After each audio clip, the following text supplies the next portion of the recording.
Greetings, I am Hwang Pyo-yu and I'm glad to present my paper in this seminar. The paper that I present is Model Risk Sensitive Offline Reinforcement Learning. Before we start, we need to talk about what is risk.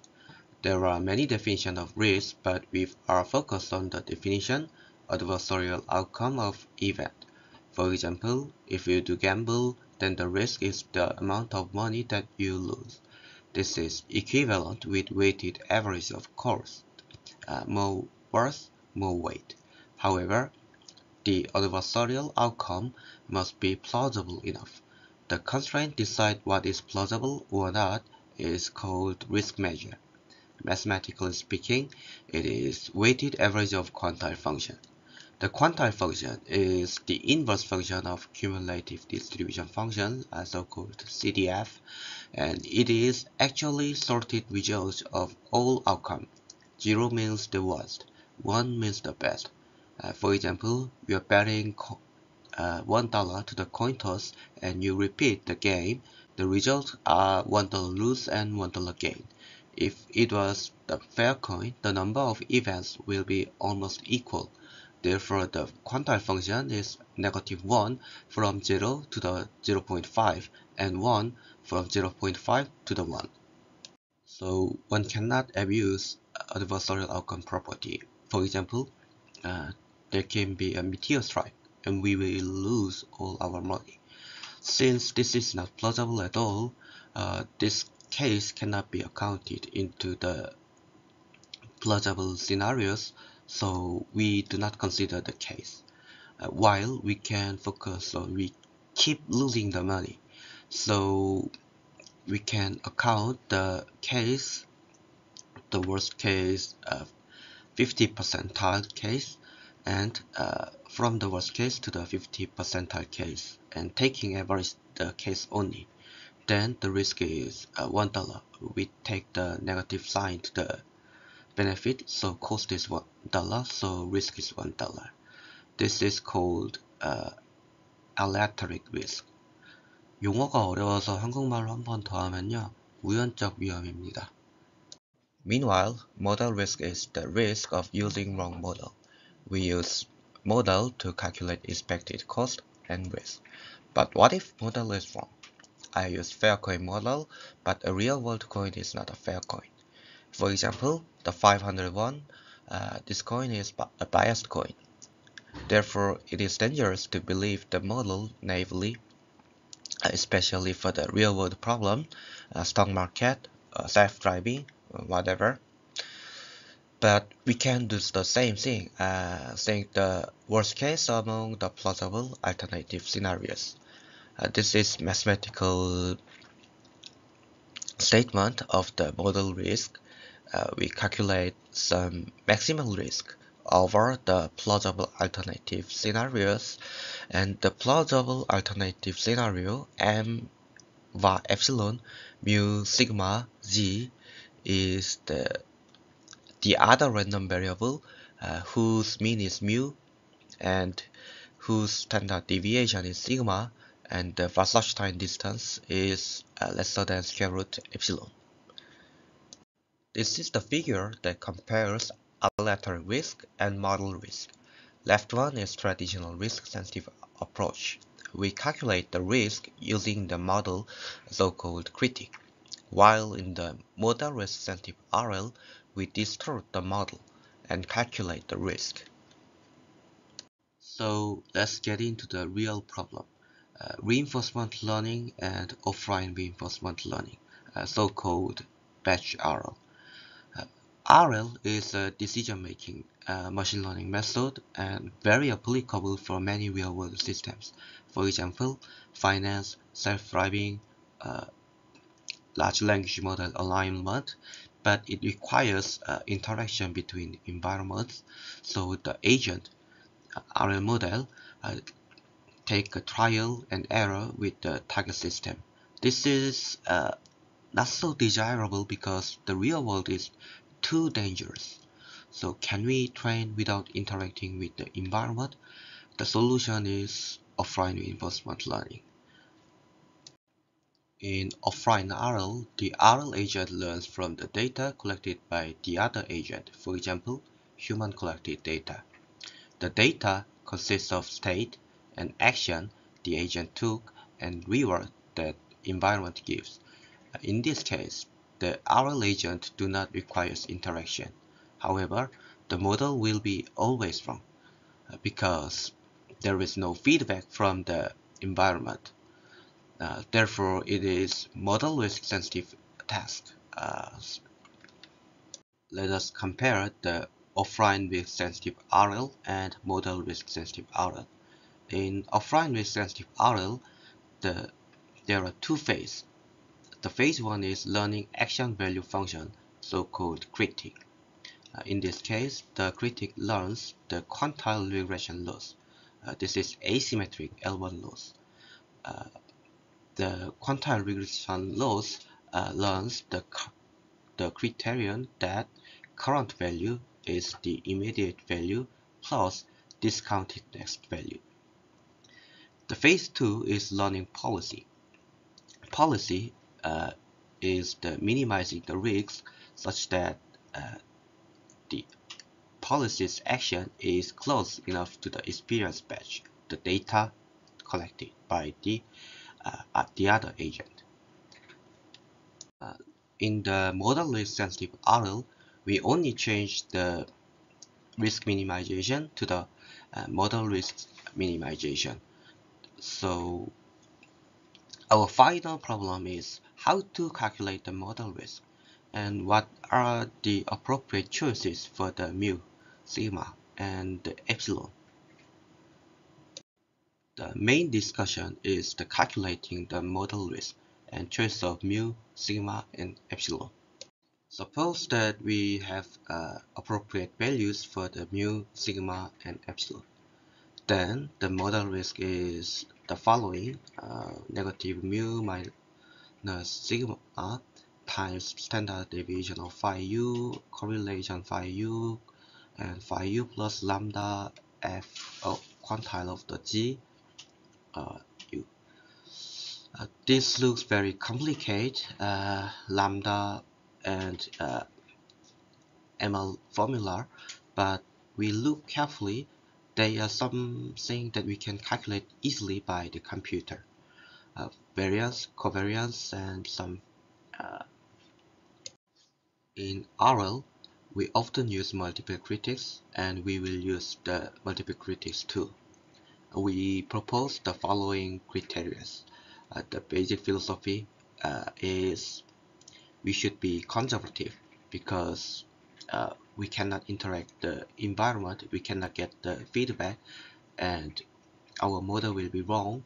So we should think that our model's value will be low expectation, high variance. So we will choose low expectation among the critics and high standard deviation among the critics.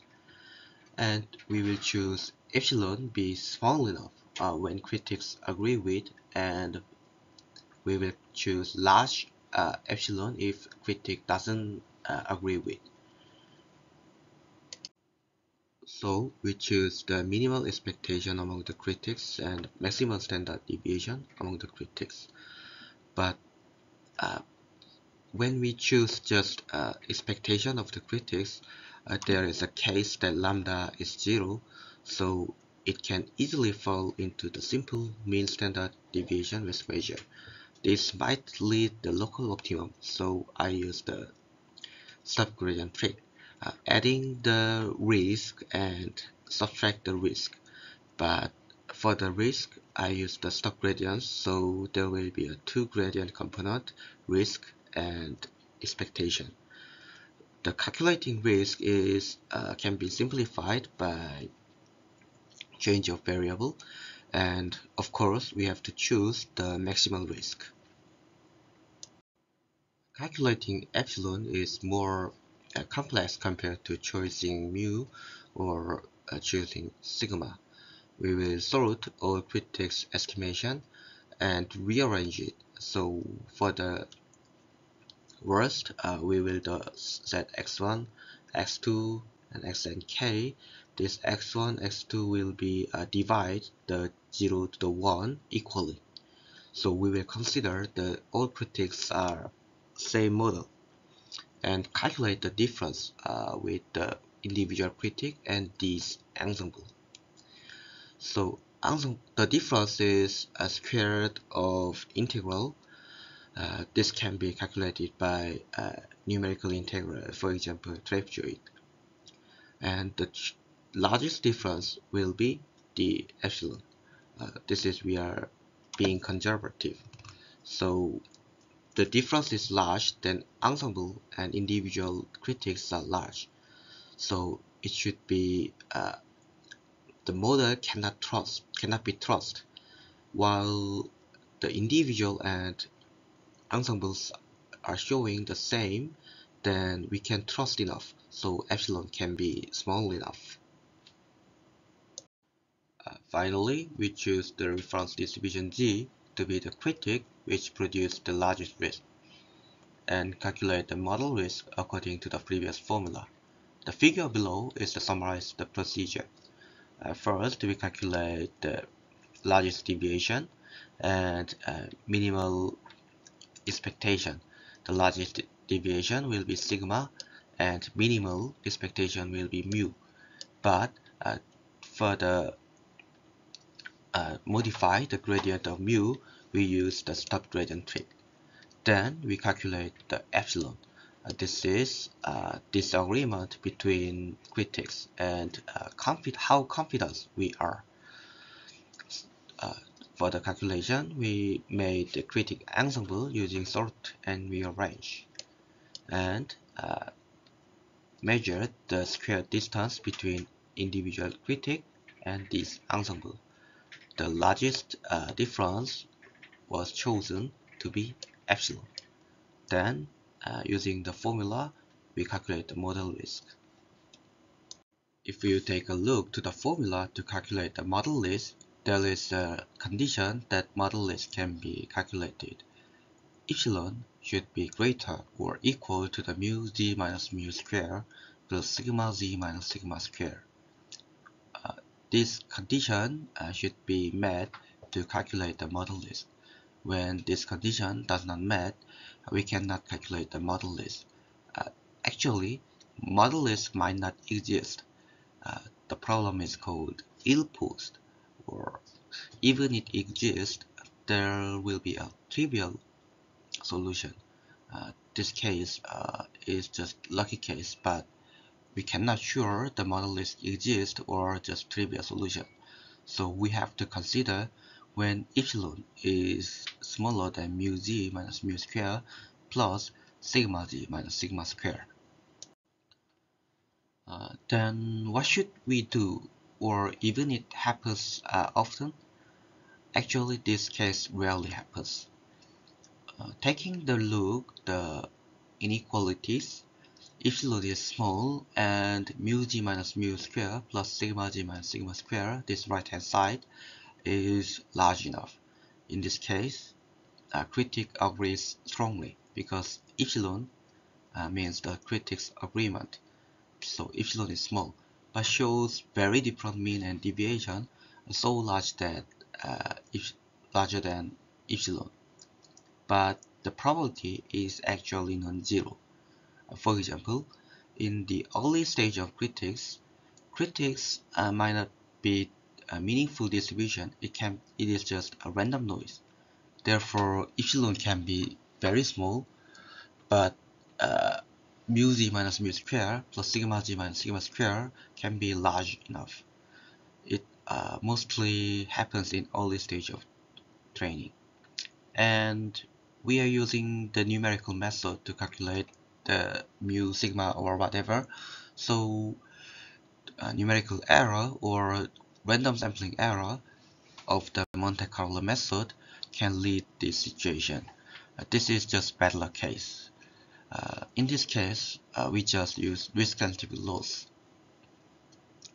Now we talk about improving accuracy via Fourier feature network. Even our model is allowed to be wrong, but we need the accurate model as possible as we can, so that we cannot rely on the allowance. As we talked about, we are using the offline RL. We have no chance to get feedback from the environment. So how does actually it affect the model? I introduced the concept of spectral bias of neural network introduced by Raham. The spectral bias states that the neural network learns easy pattern first. More fancily speaking, it learns lower frequency pattern when we take Fourier transform of the function we want to learn. Let's see the right figure. It learns this pattern first, and these patterns, and more details. We just flatten this one, then this pattern, and these patterns. So flat one has no frequency, the low zero frequency, and this one, the green one, has the low frequency. The purple one is the highest frequency. Fortunately, using the Fourier feature network actually relax the spectral bias. You can see this one fit well. I took all Fourier feature network here, and this one does not fit well, and some noises of increasing. This is structure of Fourier feature network, which is very simple, and it is known that Fourier feature network relaxes the spectral bias. Here is an input here, and similar to the linear layer, without the bias, we take a matrix multiplication and multiply 2 pi here, and take sine, take cosine, and everything is concatenated. This is passed to the next layer, and next layer is just MLP or CNN or whatever. The previous discussion was somehow rhetorical, so it is not so rigorous. We need to talk about more rigorous mathematical discussion to argue that the spectral bias is really matters. This section might be very difficult to understand, so you may skip. Let us talk about the statement. In our case, we have a critics, and we want for critics to learn action value distributions. This can be described as following statement here. The convergence in distribution means the error measured by integral goes to 0. Here, Gn means n-step learned neural network. This n-step learned neural network. And G is target.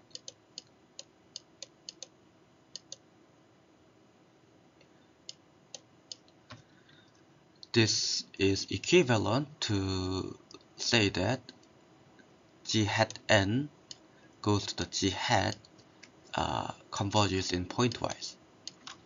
Here, G hat is a Fourier transform of Gn, and so is G hat. This is equivalent by Levy convergence theorem. So the convergence in pointwise means that function we have two functions, and it goes to the target functions,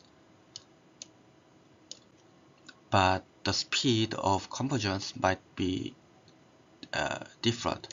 For example, we have xn function, and as n goes to infinity, we will see that the function will be 0 here and 1, it will be 1 here.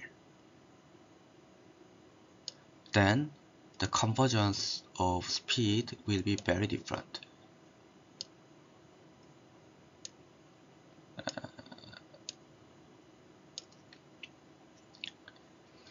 This is a pointwise convergence. So when high frequency converges very slowly, then convergence in distribution might not be met before we finish the training. Therefore, spectral bias actually matters of the convergence in distributions and convergence in critics and for the accurate model. Let's see the empirical research. We will focus on the risk, but we will also look to get the average performance. Let's take a look at the finance scenarios. We have foreign currency exchange trading, so-called Forex. This is very high volatile case, and the stock market. This is a lower volatile case compared to Forex. 어플리케이션의 이제 Forex는 한국말로 하면은 외환 선물 거래 시장이에요. So let's see the result. MR IQN. This is our case, model risk IQN, and the others are risk sensitive RL, offline RL, and ours are model risk sensitive offline RL. For the high volatile case, ours shows the highest average performance, the lowest risk. This is negative risk for the two different risk measures. And for the lower volatile case, ours might not show the best performance of the average performance, but it shows the lowest risk case. For the self-driving case, I used the AirSim simulator, this map, and the agent is aimed to control the drone to the goal. This is the moving direction of the drone, and this gray one is wind. This disrupts the moving directions. Similar to the previous results, ours shows the best average performance, minimal risk, and high success rate, and lowest collision rate.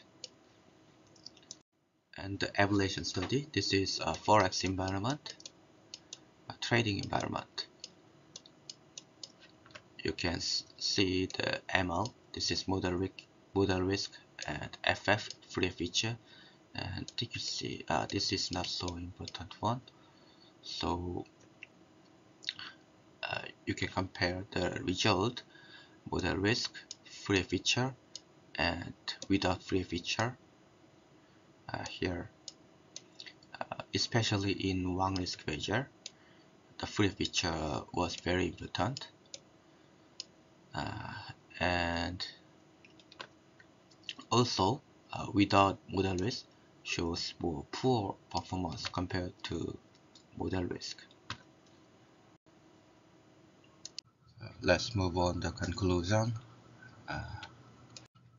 In summary, we have investigated how to make risk-sensitive decision making, so-called model risk-sensitive decisions.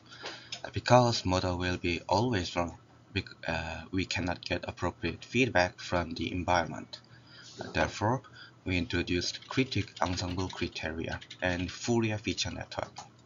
Critic-ensemble criteria for the decision of the what would be appropriate hyperparameters for the mu, sigma, and epsilon for the deciding model risk. And Fourier feature network for the making model accurate as possible as we can. In the experiment, model risk sensitive offline RL is especially robust when the environment is highly volatile, like a Forex or dynamical. In self-driving scenarios,